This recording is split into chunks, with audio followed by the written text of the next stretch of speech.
लिहिलेले लेख आहेत, काही मुलाखती आहेत. त्यातली एक मुलाखत उत्तम कांबळेने लिहिलेली आहे. त्यांचे मित्र सकाळचे संपादक राहिले.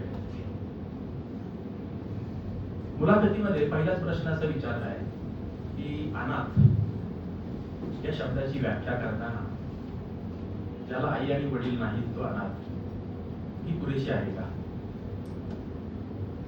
तर ते म्हणतात की नाही. आणि मग अनाथ शब्द एखाद्या स्त्रीला नवरा गेला त्याच्यानंतर तिची जी काही अवस्था होते तर ती अनाथासारखीच असते. एखाद्या पुरुषाची बायको गेली त्यानंतर त्याची जी काही अवस्था असेल ती अनाथासारखीच असते. एवढंच नाही तर एखाद्या माणसाला आई आणि वडील दोघंही आहेत, परंतु ते आई आणि वडील त्या व्यक्तीला, मूल असेल, मुलगा असेल, मुलगी असेल, यांना जर पुरेसा वेळ देऊ शकत नसेल, नीट वागवत नसतील तर ती अवस्था ही अनाथासारखीच असते, असं म्हणून ते त्याचा विस्तार करतात. त्याच्या पुढे ते एक विधान करतात, ते मला फार इंटरेस्टिंग वाटतं. अनाथ हा शब्द उच्चारणे सामाजिक अपराध मानला पाहिजे. म्हणजे नुसतं आता हा मुद्दा नुसता उच्चारण्यापुरता नाहीये. तुमच्या आमच्या दैनंदिन जगण्यामध्ये कोणालाही अनाथ वाटावं अशी परिस्थिती नसली पाहिजे, हा त्यातला खरा गाभ्याचा मुद्दा आहे. आणि जर कोणाच्या बद्दल आपल्याला अनाथ हा शब्द उच्चारावा लागत असेल तर आपला समाज किंवा आपली व्यवस्था ही चांगली नाहीये, की त्या व्यक्तीच्या संदर्भात या ना त्या प्रकारचा गुन्हा करते, अपराध करते, असंही त्यातून सूचित होत आहे.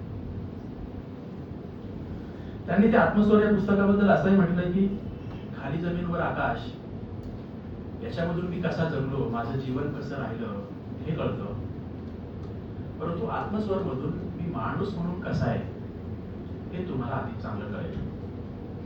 त्यामुळे माझी तर अशीच शिफारस राहील की सुनील कुमार लवटे सरांनी खूप काय काय केलंय, पण या माणसाचं जगणं आणि हा माणूस कसा आहे हे समजून घेण्यासाठी ही दोन पुस्तकं खूपच इंटरेस्टिंग आहेत. त्याच्यात खूप कोट करता येतील, पण मी इतकं काही करणार नाही. इतका दीर्घकाळ कार्यरत राहणं, 75च्या निमित्ताने मागच्या वर्षभरातही त्यांचे कार्यक्रम उपक्रम झाले आणि मी त्यांना गेले 20 वर्ष ओळखतोय. आणि आधीच्या वर्षीपेक्षा दुसऱ्या वर्षी आणि दुसऱ्या वर्षीपेक्षा तिसऱ्या वर्षी ते अधिकाधिक वेगळं होत आहेत, अधिकाधिक व्यस्त होत आहेत, नवी नवी आव्हानं घेत आहेत.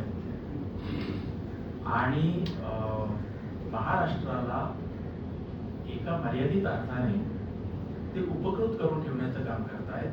ते या अर्थाने की जे काम करणं खूप गरजेचं आहे पण त्याला कुणी हात घालत नाहीये, ते काम करायचं आणि पुढे जायचं. आजच्या आणि उद्याच्या पिढ्यासाठी ते काम मागे ठेवून जायचं, या अर्थाने ते उपकृत करणे.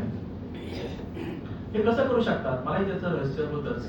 तर त्या एका मुलाखतीत ते असंही म्हणतात की कालच्या पेक्षा आज आणि आजच्या पेक्षा उद्या ही अधिक प्रभावी उगवत आलेली आहे असं मला नेहमीच वाटत आहे. आणि त्यामुळे रोजचा नवा दिवस उगावतो तेव्हा मला नवी स्फूर्ती मिळते. आणि सगळ्यात महत्वाचं म्हणजे प्रत्येक नवा दिवस मला उजळून टाकतो आणि आपला सभोवताल उजळून टाकण्यासाठी शक्य ते प्रयत्न करण्याची प्रेरणाही देतो. मला वाटतं की त्याच्यात त्यांच्या जीवनाचं रहस्य आणि सतत कार्यरत राहण्याची वृत्ती आहे, तिच्या मागचं जे काही मानस आहे ते खूपच चांगल्या प्रकारे त्याच्यातून येतं. परंतु दुसरी बाजू पण आहे त्याला. हे झालं खूप सरळ सरळ दिसणारं चित्र. दुसऱ्या बाजूला ते त्याच मुलाखतीत असं म्हणतात की कृतज्ञतेचे ओझे मी माझ्या पाठीवर उपजेसारखं वागवत आहे आणि मी सतत बेचैन असतो. आता ह्या माणसाचे व्यक्तिमत्व मी आधी सांगितलेले वाक्य तेवढीच जर समोर ठेवली तर खूप साधं सरळ वाटेल. हा त्याचा दुसराही भाग जर पाहिला तर हा इक्विलिब्रियम कसा होत असेल की उपजेसारखं मी कृतज्ञतेचं ओझं वागवत आलेलो आहे आणि मी सतत बेचैन आहे आणि ह्या बेचैनीतून मला काम करावं असं वाटतं. आणि दुसऱ्या बाजूला म्हणजे हे झालं स्वतःच्या बद्दल. दुसऱ्या बाजूला त्यांना आपला सभोवताल आपला समाज कसा दिसतोय तर त्याची ती आधीची उदाहरण की कालच्या पेक्षा आज आणि आजच्या पेक्षा उद्या अधिक चांगली आहे अशी ठाम धारणा असणं, असा विश्वास असणं आणि त्या विश्वासातून काम करता येणं,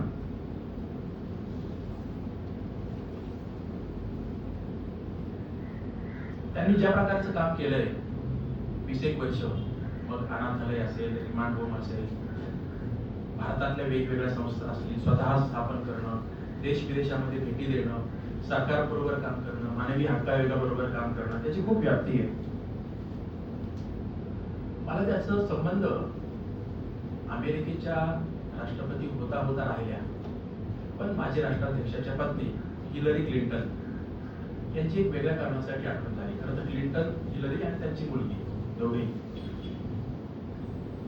हिलरीने स्वतः विद्यार्थी दशेत असताना अमेरिकेतल्या ज्या काही स्लम एरिया असतील, झोपडपट्ट्या असतील, तिथल्या मुलांना शिकवण्याचं काम केलेलं आहे स्वयंसेवक म्हणून वयाच्या 16व्या-17व्या वर्षी. आणि त्यांनी त्यांच्या मुलीला 16व्या-17व्या वर्षी तशाच प्रकारचं काम करायला शिकवलेलं आहे किंवा तशी जाणीव तिच्या मनात निर्माण केलेली आहे. हिलरीनी 1994-95 ला म्हणजे बिल क्लिंटन अध्यक्ष झाले त्याच्या थोडंसं आधी किंवा त्या दरम्यान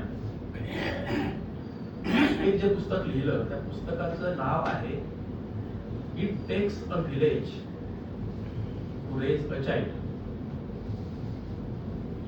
एनी चाइल्ड म्हणून एनी शब्द आहे. कोणतंही मूल जर वाढवायचं असेल तर त्याला एक खेळ आपल्याला प्रदान करता आलं पाहिजे. पुस्तक मोठं आहे, त्याचं खूप वेगळं वेगळं विश्लेषण करता येईल, पण त्याचा गाभा काय, तर मूल जन्माला येतं तेव्हा त्याला स्वतःचं असं एक विश्व खूप लवकर आपल्याला प्रदान करता आलं पाहिजे. ते मूल